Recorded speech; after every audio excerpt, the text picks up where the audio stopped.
So, good morning guys. Good morning, good morning. It's me again, Mr. Sinigang, ang iyong lingkod. Hanggang ngayon, sinisipon pa rin. Ayan, so for today's video, gagawa tayo ng homemade chicken inasal. Ayan, dahil meron na naman akong napanood. Ayan, so alam nyo na, pag mahilig sa Facebook, ayan. So, gagawa ako ng chicken inasal ala Mr. Sinigang. O, diba? Diba? Ayan, so siyempre, niready ko na agad yung paglulutuan. Yan, yung ilalagay natin sa oven. At siyempre, nakamarinate na rin yung ating chicken. At siyempre, alam nyo na, pag hindi ka talaga cook, meron kang makakalimutan. Ayan. So, nakalimutan kong lagyan ng bawang. Ayan. So, kuha ko ng bawang, guys. Ano lang naman. Kunti lang naman, pang ano lang, pampalasa lang ba. So, matagal ko na itong minarinade, kahapon pa lang. Kahapon o kanina? Kahapon, yan, para mas lumasa ang ating chicken inasal ni Mr. Sinigang. Yan.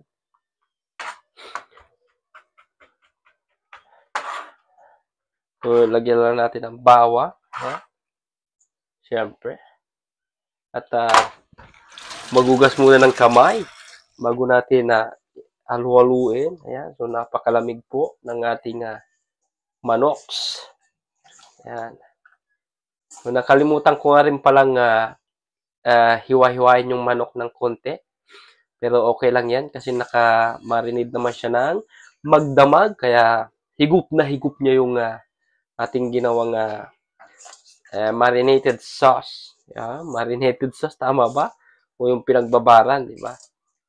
Yeah, so, kulang ulit tayo ng, kalimutan ko na naman, ang ating limon. Yan, dahil wala tayong kalamansi, lalagyan natin siya ng konting lemon. O lemon. Yan, kasi limon kasi ang tawag eh. Yan. So, ganyan lang. Yan. Alam niyo naman siguro magluto ng ganito guys, no? Yan. Yan. So, pinainit ko na nga rin pala yung ating oven. Yan. So, lulutuin ko lang siya ng around ganito ganyan. Yan, isang oras siguro, pero hindi siya masyadong mataas.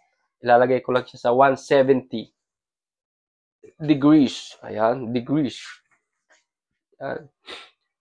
Yan, sa mga nakakakilala sa akin, hindi po talaga ako marunong magluto.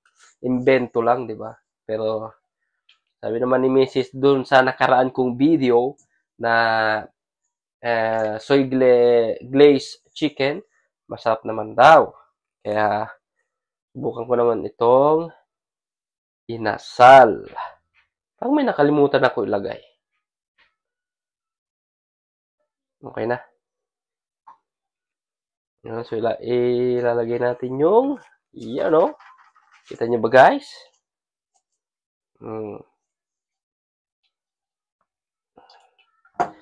Wala kasi akong grilled, wala akong pang-ihaw, kaya i-oven natin.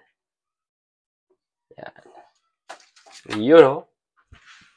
Tapos mamaya, ito yung pampapahid natin, yung natirang sauce. Kaya, tara! Samahan nyo ako. Let's go! Iluto na natin to.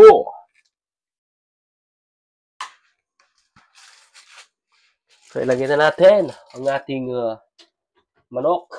Yan.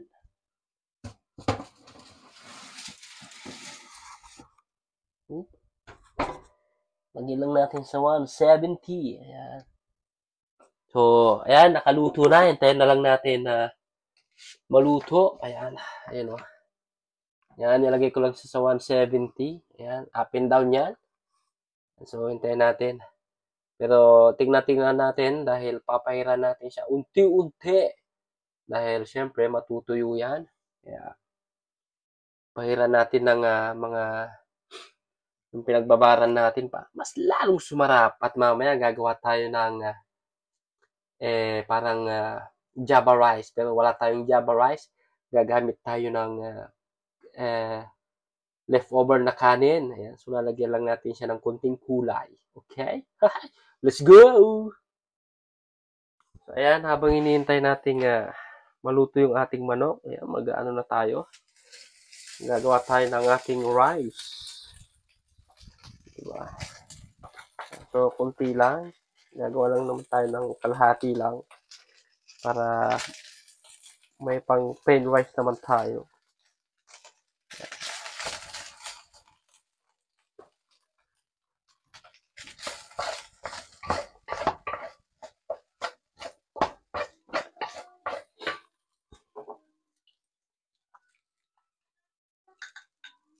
Tapos, ihulog ko lang yung ating pampakulay ba? Natin ng kulay-kulay. Yan. Para medyo makulay ang ating rice. Diba? Parang Java rice.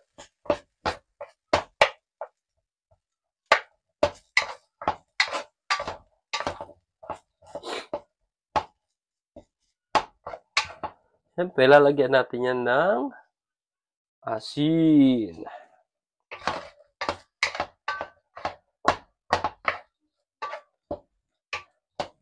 Siyempre, hindi naman pwede lagyan lang ng asin. Siyempre, dapat healthy din. Lalagyan natin siya ng herb. Yan o, herbs. Diba? Siyempre, pampalasa. Pimenta. Diba? Diba? Parang Java rice na.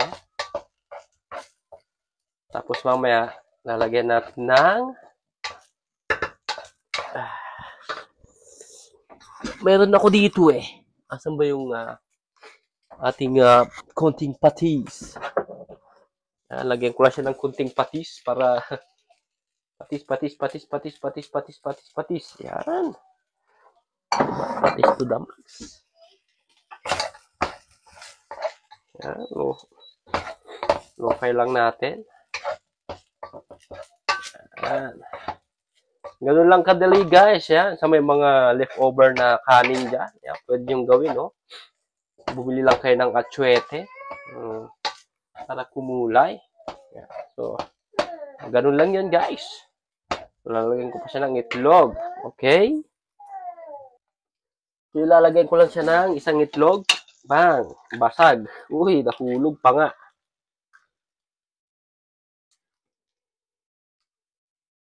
Yan. Tapos, haluin mo lang ng ganyan,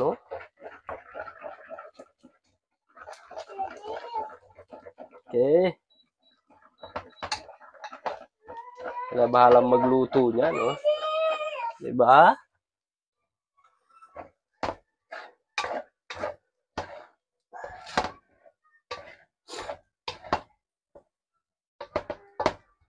Sinespeg na natin yung isang itlog. Okay na isang itlog dahil wala na kaming itlog.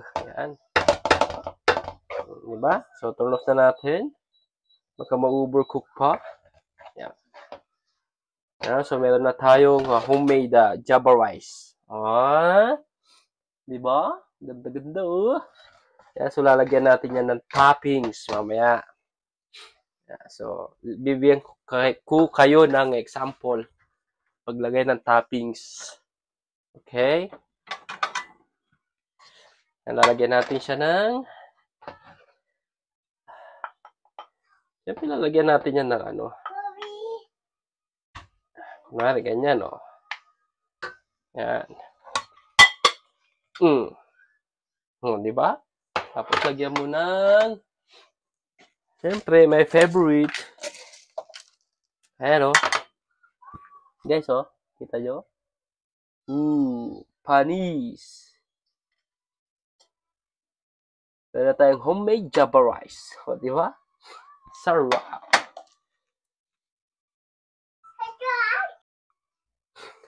So, ayun guys, tapos na ang ating chicken inasal ala sinigang, o, di ba? So, hanguin na natin guys. Tingnan nyo. Sarap, di ba? So, muntik nang masunog. Hindi, sakto lang yan. So, hanguin ko na siya dahil mamaya baka ma-overcook pa. Dahil nasusunog ng kanyang sauce. Ayan guys, oh. Sakto-sakto kaluto. Guys, oh. Sarap. Diba? Saan ka pa guys? Ayan, oh. Yan. Tapos na ang ating chicken inasal. Look, it's like what can one name?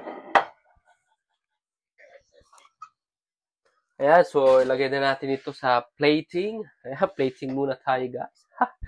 Okay? Walang ako ng plato.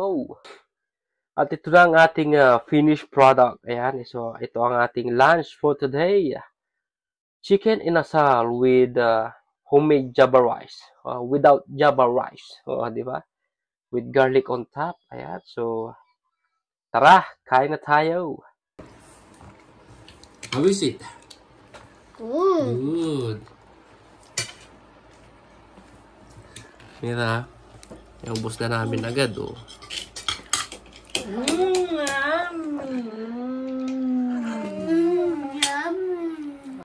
So, ayun, salamat sa panunod at sana nagustuhan nyo ang aking video for today. Yan, ang aking homemade chicken inasal with homemade java rice without java rice. Ayan. So, salamat sa panonood. Like, comment, subscribe sa aming channel na It's Me, Valerie at Mr. Sinigang. Ayan. So, i-upload ko to sa channel ni Madam Valerie. Ayan. Siyempre, i-upload ko din sa aking YouTube channel. Ayan. So, God bless you all. Ingat palagi. Bye-bye. Let's eat.